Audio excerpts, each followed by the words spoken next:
Hello, I'm Robert Shelide, Chief of Police for Shelby Township, and welcome to Straight Talk.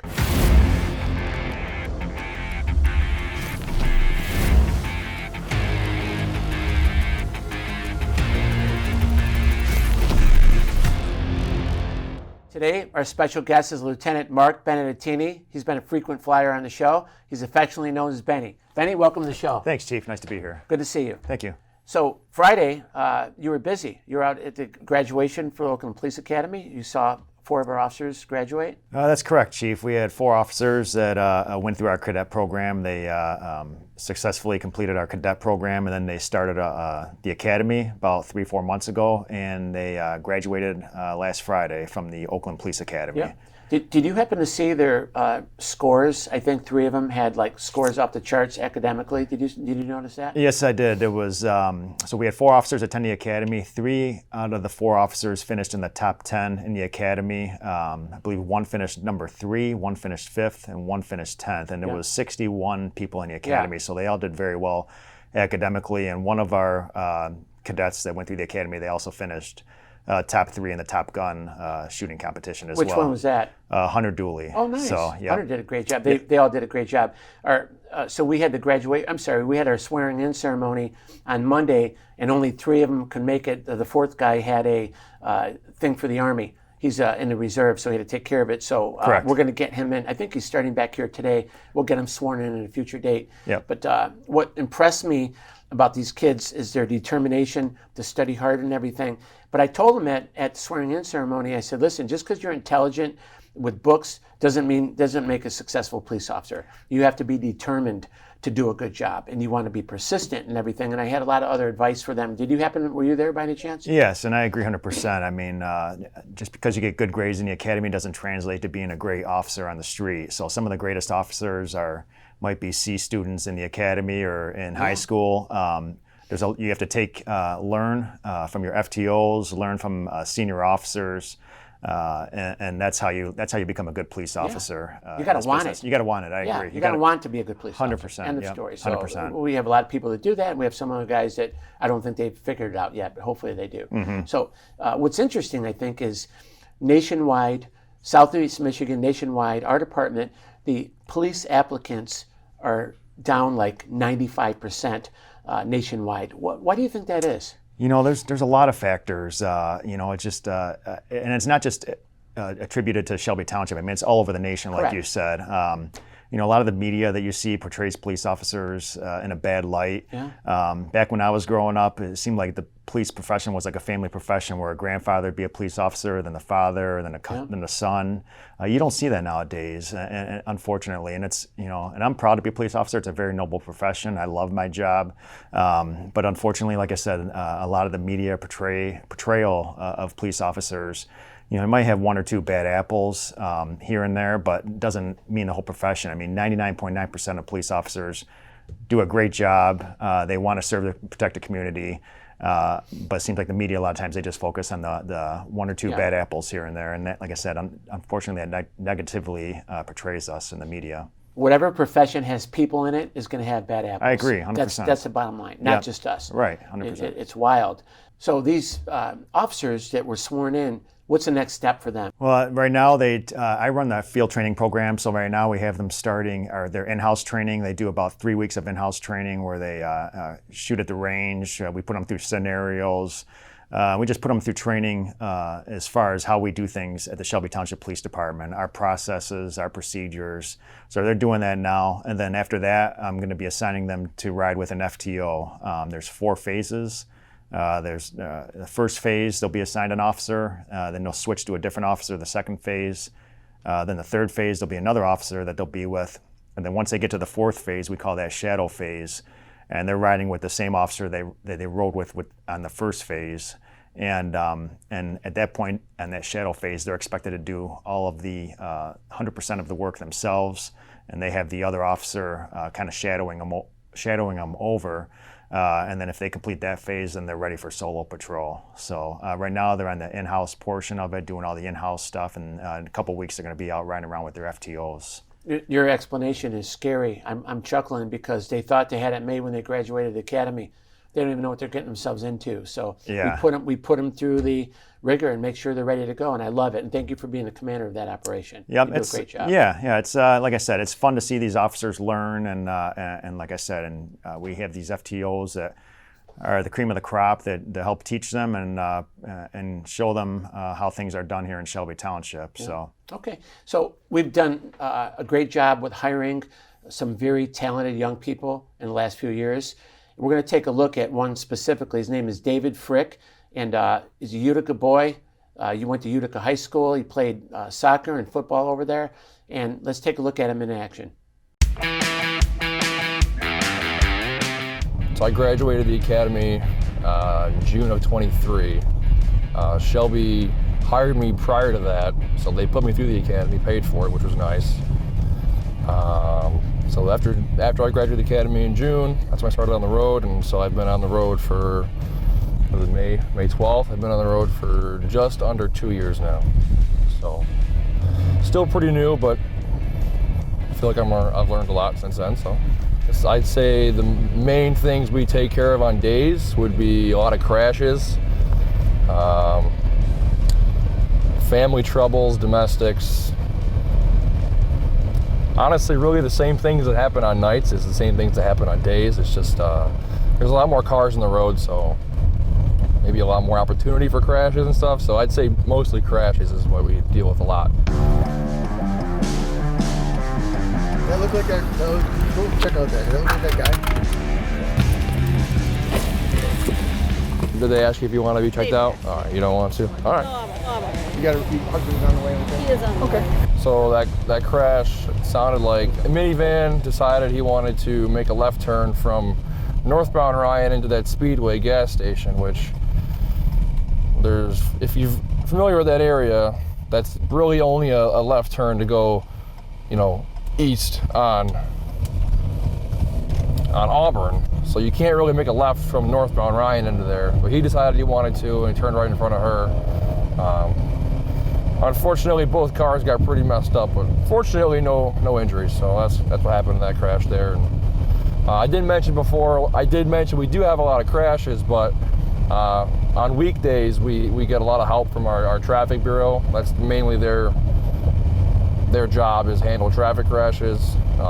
So on weekdays when we have them on schedule, that's nice because we don't gotta respond to all the crashes, but weekends and times when they're off, it's usually us responding to the crashes. So.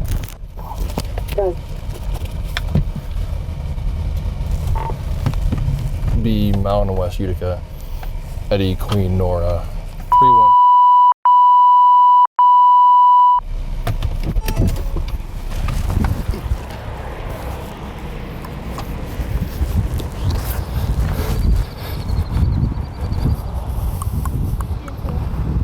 Hi there. You guys all right? Okay. Hey, no big deal. The reason why I'm stopping you, the plate is expired. Expired in September of last year. Okay. Is that your birthday? You're the registered owner of the vehicle? Okay. Do you have your ID and all that on you? Yeah. All right. Were you aware that it expired? No, I actually completely forgot. That was completely my fault. Okay. Hey, puppy. What's the puppy's name? Star. Star? What kind of dog is it? Border Collie mixed with Chihuahua. Hey, buddy. It's cute. Thank you. Do you have your ID on you, ma'am? No, I do not. No? Okay. No big deal. Can I grab your name real quick? Is that cool? Yeah, that's Okay. Do you have insurance, sir, while I'm doing it? You can grab it for me. Any weapons in the vehicle I need to be worried about? No. No guns, knives? I have a knife in my pocket. Okay, not worried about that. No narcotics of any kind? No. Large sums of cash? Nothing crazy? All right. Large much cash. All right. You got something? Listen, man, you'd be surprised what I find in people's cars, man, You still living on Utica West? Yeah, Right down over the here? street. All right. All right. You've been pulled over before? Any citations? No. No warrants to be worried about? Nothing like that? Not that I know of. All right. You got a good record, though? Yeah. All right, man. Give me a second, okay?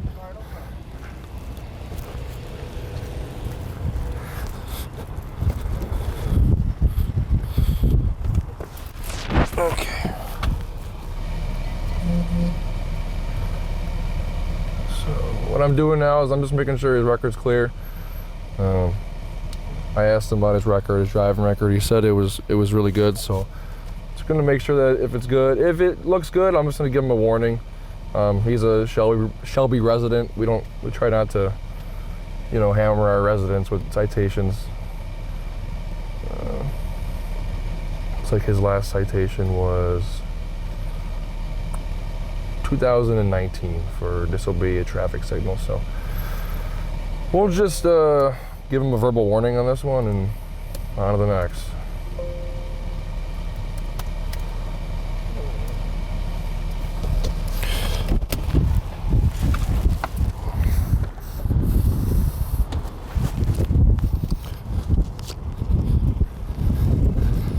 Is it Traywan? Yes. All right. Hey, just gonna give your ID back. Just gonna give you a verbal warning. Just make sure you get it taken care of. You were cool with me, so I got no issue giving you just a verbal warning. As long as you get it taken care of, because I patrol over here all the time. So if I see it again, I'll write you a citation. I just want to make sure you get it taken care of. Okay? Yeah, no problem. I appreciate it. All right. Any questions for me? What's your name? My name is Officer Frick. Yes. Okay. I think we ran into you once before. Oh, did you? Parking lot one morning. Do you remember what it was for? Just to ask where we was going for breakfast. Okay. Did I help you in the right direction at least? I believe so. All right, well, that's good.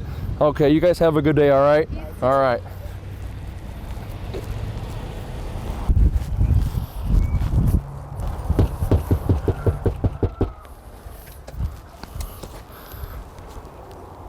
I hear him. There he is. Hey, Jim. Hi. So Sandy, you know Sandy? She called us. She said she's got a bunch of stuff that she wants to get out of here. Does she have a bunch of stuff here that she can get today? She wants to. Okay. She's got a U-Haul. I don't know how much stuff it is, but she's willing to get the stuff out. I don't know what the situation is between you guys, but is that something you'd be willing to do today? Let her get her stuff and get out of here? Okay. Is there going to be any issue if she comes in here and gets it all? She has one other person, I believe. Somebody else with her. I don't know who they are. So we explained to her, anything that you guys disagree on, like, we're not taking it out of the house. That's a civil thing, and you guys can go to civil court and figure it out if she really wants to. Is there that much stuff? Oh, yeah. Okay. Like big items, or is it like clothes? It's all kind of knickknacks, pictures. All right. I mean, we're gonna tell her we can't be out here for an extended period of time. We're not a moving company.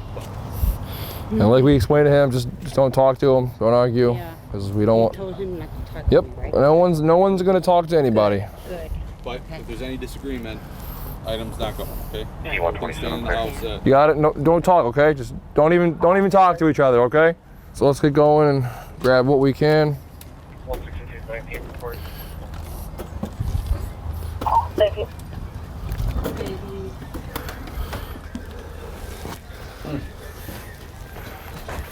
Dog's name is Tito. Tito. I understand you got a lot of stuff here, and you probably do want to get it all today. But I'm assuming most things are going to be a disagreement. Obviously, if we leave, something's going to happen. I can guarantee, just based off the tension between you guys, something's probably going to happen. So I would ask if you, obviously you live here, you do what you want. I can't force you to do anything. Okay, just you live here. Mm-hmm. I would ask if you could just grab the stuff that you're going to need, for the next couple weeks, maybe just clothes. Like we were saying, we can't be here, that much longer. So if you're not safe, if you don't feel safe, obviously leave. But we can't force you to leave because this is your place, just as much as it is his. But we could probably only be here another 5 minutes, maybe. Okay, so if we do leave and you feel unsafe before anything happens, just walk out the door. Okay. So that last call, that was it's called a peace officer detail. It's where somebody will call us if they've got like stuff in the house that they want to get, if things aren't going well with whoever was living there with them. In this particular scenario, it was a boyfriend girlfriend who have been together for 23 years.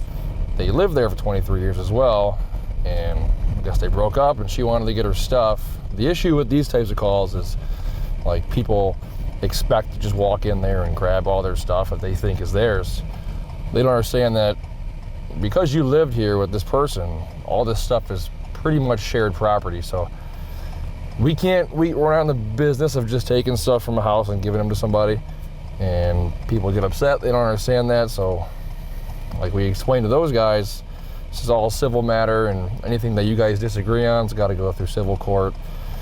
And at the end of the day, we try to, stay there as long as we can to keep the peace, but she had a giant U-Haul and she was expecting to get a lot of stuff. So we told them we can't stay there all day, and they understood. So we have no reason to be there other than her requests, and she basically said she don't want us there anymore anyways. So hopefully things stay civil between them and we're not called back out there. But that's a wrap of that call.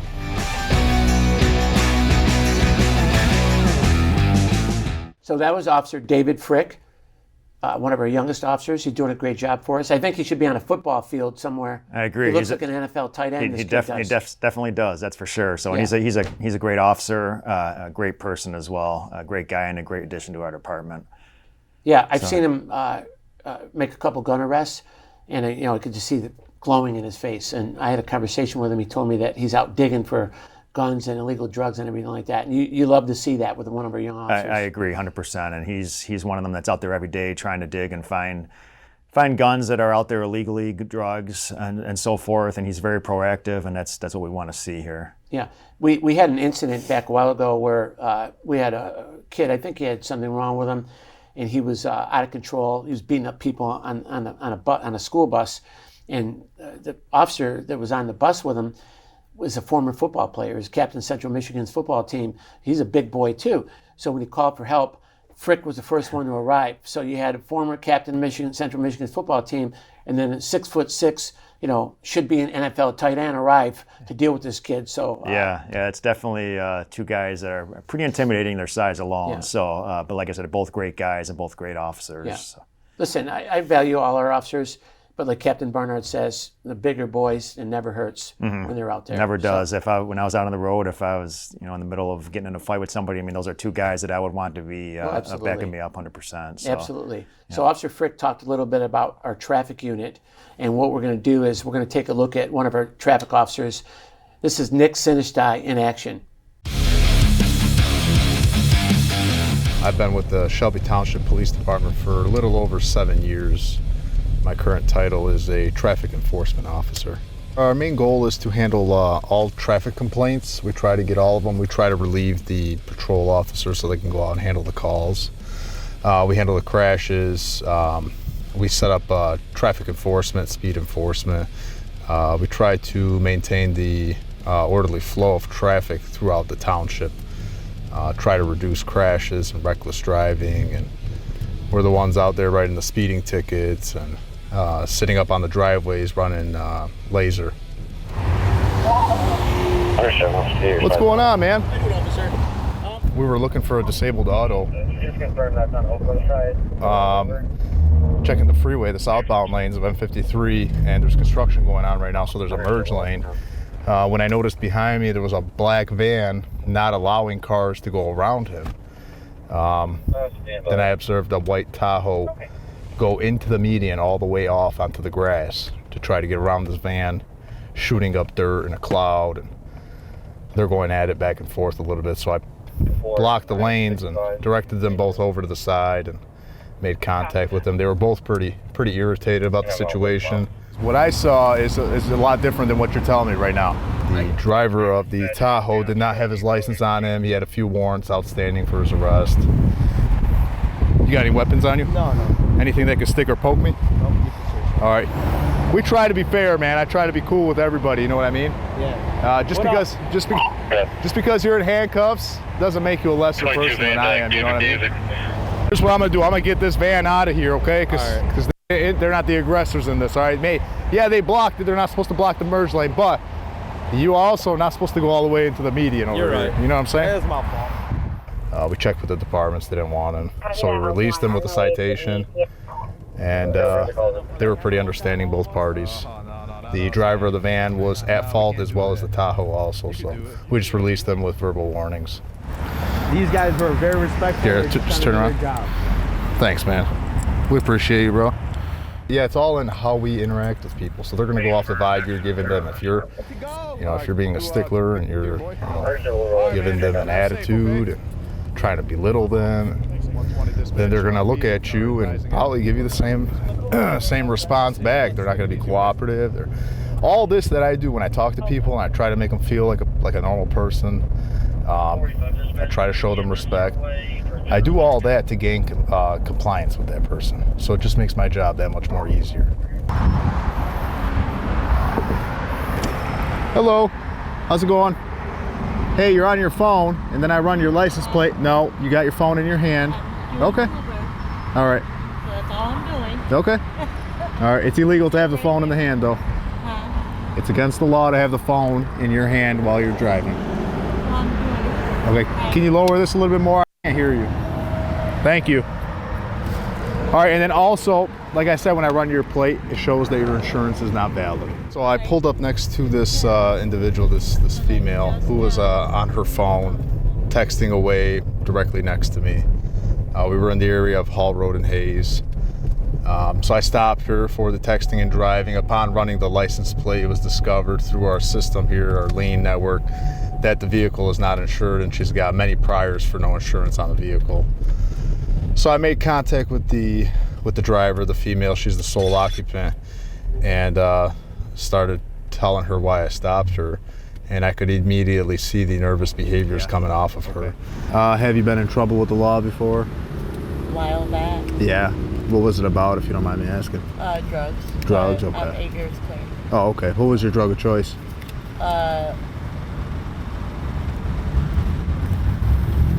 Opiate.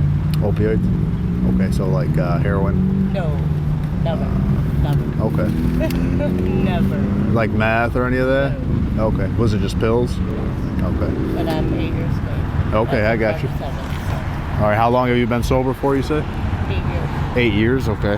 Since March 7th. When was the last time you were arrested for it? 8 years. Oh, 8 years, okay. All right, cool. So, What was the pills that you like? I mean, what was your drug of choice? Norco. Oh, okay, all right. And when you did used to take them, where would you keep them? I would never keep them in my car. Oh, no? Always on you? On your person, No, you're saying? No. Oh, okay. All right, but when you I did, never drive with them. never drove with them? She's displaying nervous behaviors. She's rapid breath. She was shaky. Her hands were shaking. So I began investigating a little further due to those nervous behaviors. So I'm not a big drug guy. I don't know if you can see that or not. I'm more into guns. Okay. Yeah. If you have something, a little bit of anything, pills or whatever. She ended up admitting me that she had a drug problem. She had a drug problem with pills. And as I was talking to her, I noticed a few pills right next to the center column, the shifter for the vehicle. And I asked her if there were any drugs in the vehicle, if there were any loose prescription medications in the vehicle, anything that she was not supposed to have. See, I mean, you got to be honest with me, right? Yeah, Well, you know, gabapentin, that, if I'm not mistaken, that's a controlled substance, right? I don't think they are. No? Did you get them over the counter? No. They're prescribed, right? Yeah. Okay, where's your prescription for them? No. You don't have a prescription for your gabapentin? So, see? I'm asking you, I'm looking at them as I'm asking you these questions, and it took you this long for you to tell me what they are. And she blatantly lied to me. She said, no, there's nothing in the car. Then I asked her about the pills, and she handed them to me. There ended up being 10 prescription pills on that center console that she grabbed and handed to me when I asked her about them. And then another 81 pills in a sandwich bag in the center console that she later admitted to once she was under arrest. We do a lot of stops. I do a lot of stops. You start to build a general idea of what the norm is, normal behaviors. Usually, people are nervous because they don't get stopped by the police, okay? Or it's a once in every couple of years thing. They'll be nervous for those reasons. But then you stop that one person that's trying to hide something, trying to conceal something from you, And the type of nervous behaviors coming from that person are so much more significant than the nervous behaviors coming from an innocent person that's just nervous because they're nervous the cops are behind them.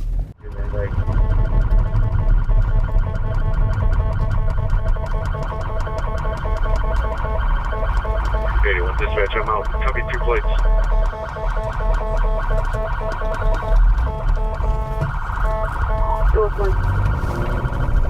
Cover St. Paul, 9563.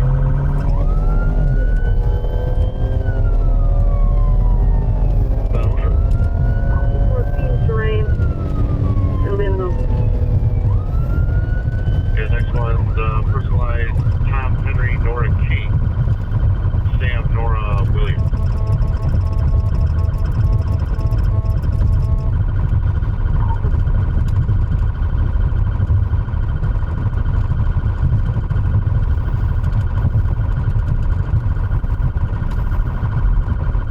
Across the roadway.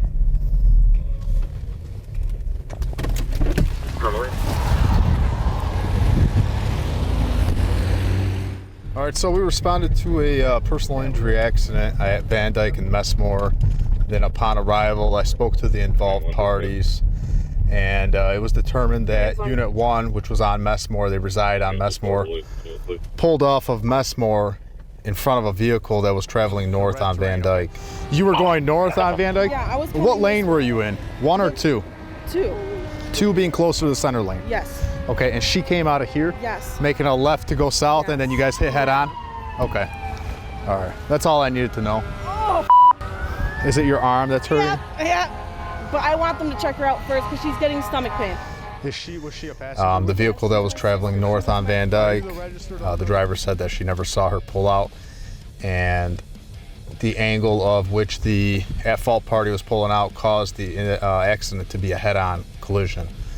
So there were some decent injuries. All 3 individuals that were in the vehicles were transported to the hospitals with wrist pain, leg pain, arm pain, and chest pain. So. That was Officer Nick Sinishtaj in action. He's one of our hardest working officers. He's on the street every day looking to keep Shelby Township safe. But more importantly, he's part of a team, our Traffic Safety Bureau, and you were formerly the boss of that unit. Yeah, and I really enjoyed my time in the traffic unit. You're out there taking crashes as your primary responsibility, keeping the roadways safe. We get a lot of traffic complaints for subdivisions, so they'll be assigned to sit in the subdivisions and get speeders and so forth. But Officer Sinishtaj, he does more than that. I mean, he's out there proactively getting guns off the street, getting felons off the street. Yep. He's a great addition, not only to the traffic unit, but to our department as well. I have a lot of respect for him. And it's funny because I actually met Officer Sinishtaj probably several years ago before he became a police officer at one of our open house events. And he was talking to me, asking me questions about our department.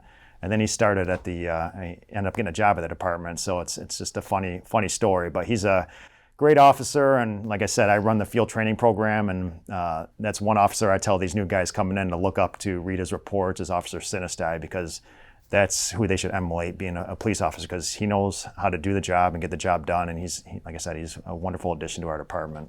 Listening to you talk, it tells me one thing, that he had a calling from a young age and knew what to do. Mine hit me when I was around 16 years old, and I realized I want to be a police officer, and I wanted to be a Detroit police officer, and I was for a little over 7 years, and I loved it there. And the politics of the place just got to the point where I couldn't do it anymore. A lot of the guys had alcohol problems. Like 80-90% of them were divorced. I actually recently talked to an inspector who I knew back when I worked in Detroit, and I knew his sons. And I told him, he wanted to know why I had my children later in life. I had my kids like when I was 40, 41, 42. And I told him, I said, look, when I got hired, I was 19 years old. I was an impressionable young man. And everybody that I worked with, it seemed like they're divorced. So he said, it's funny you say that, because out of his graduating academy class, he was the only one not to get divorced out of 30 guys or whatever. So yeah. It's a tough job down there. It's very stressful and everything like that. I'm proud I worked there for a while, but I'm glad I got out when I did. So. Yeah, it's sad. I mean, you hear the statistics, and not only that, but with suicide rates and so forth. I mean, it's sad. But like I said, it's out here we have our peer support team. If there is an officer going through issues, we have our peer support team to help these officers, and we have a great department. I agree. So, yep. Thank you so much. Thank you. Eddie, thanks for coming on the show. Thanks, Chief. You've been watching Straight Talk. We'll see you next month.